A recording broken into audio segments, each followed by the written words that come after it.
ये सलाह तो हम सबने सुनी होगी कि अपने दिल की बात किसी से कह देनी चाहिए, बोझ हल्का हो जाता है। पर क्या ये सलाह आज की दुनिया में भी उतनी ही सही है? आज हम इसी सोच को थोड़ा कुरेदेंगे और समझेंगे कि कभी-कभी असली ताकत खामोशी में ही छिपी होती है। जरा एक पल के लिए सोचिए, क्या कभी ऐसा हुआ है कि दिल की कोई बहुत ही निजी बात, कोई बहुत बड़ा सपना या कोई गहरा डर किसी पर पूरा भरोसा करके उसे बताया हो, और वही बात बाद में जाकर सबसे बड़ी कमजोरी बन गई? अगर ऐसा हुआ है तो ये बातें सीधे दिल तक पहुंचेंगी, और अगर नहीं तो यकीनन ये आपको भविष्य की एक बड़ी गलती करने से बचा सकती हैं। अगर किसी के साथ ऐसा हो चुका है तो वो जानते हैं कि ये कितना दुख देता है। तो चलिए समझते हैं कि ये साझा करने का यानी शेयर करने का खतरा आखिर है क्या, जिसे हम अक्सर नजरअंदाज कर देते हैं। बचपन में सलाह मिलती थी, दिल हल्का कर लो, किसी अपने से कह दो। लेकिन आज की सच्चाई वो थोड़ी अलग है। देखिए, हर सुनने वाला आपका भला चाहे ये जरूरी नहीं, और हर मुस्कुराते चेहरे के पीछे का इरादा नेक हो ऐसा भी नहीं होता। पहले भावनाएं सिर्फ एहसास होती थीं, आज आपकी भावनाएं डेटा हैं, एक ऐसी जानकारी जिसका इस्तेमाल आपके खिलाफ भी हो सकता है।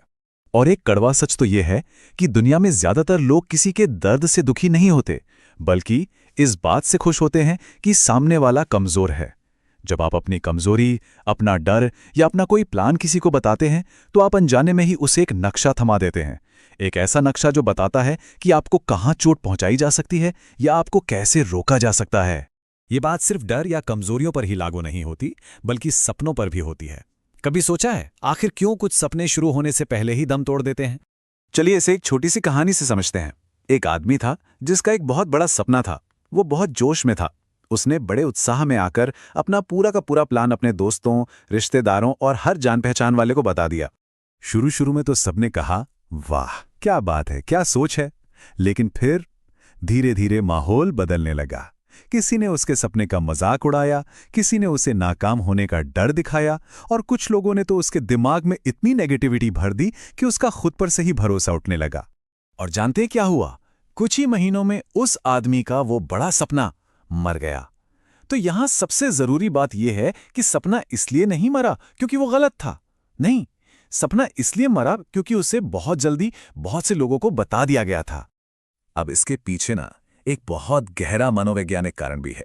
साइकोलॉजी कहती है कि जब कोई अपना लक्ष्य दूसरों को बता देता है तो दिमाग को एक झूठा एहसास होने लगता है, जैसे कि काम पूरा हो भी गया हो। इसे प्रीमेच्योर सेंस ऑफ कंप्लीशन कहते हैं। ये होता कैसे है? बहुत सिंपल है। सबसे पहले आप अपने गोल का ऐलान करते हैं। इससे दिमाग डोपामाइन रिलीज करता है, जो एक फील गुड केमिकल है। लोगों की तारीफ से आपको सोशल वैलिडेशन मिल जाता है, और बिना काम किया ही एक कामयाबी का एहसास होने लगता है। और नतीजा, असली काम करने की जो प्रेरणा होती है, जो ऊर्जा होती है, वो कम हो जाती है। तो क्या इसका मतलब ये है कि हमें हमेशा चुप रहना चाहिए? बिल्कुल नहीं।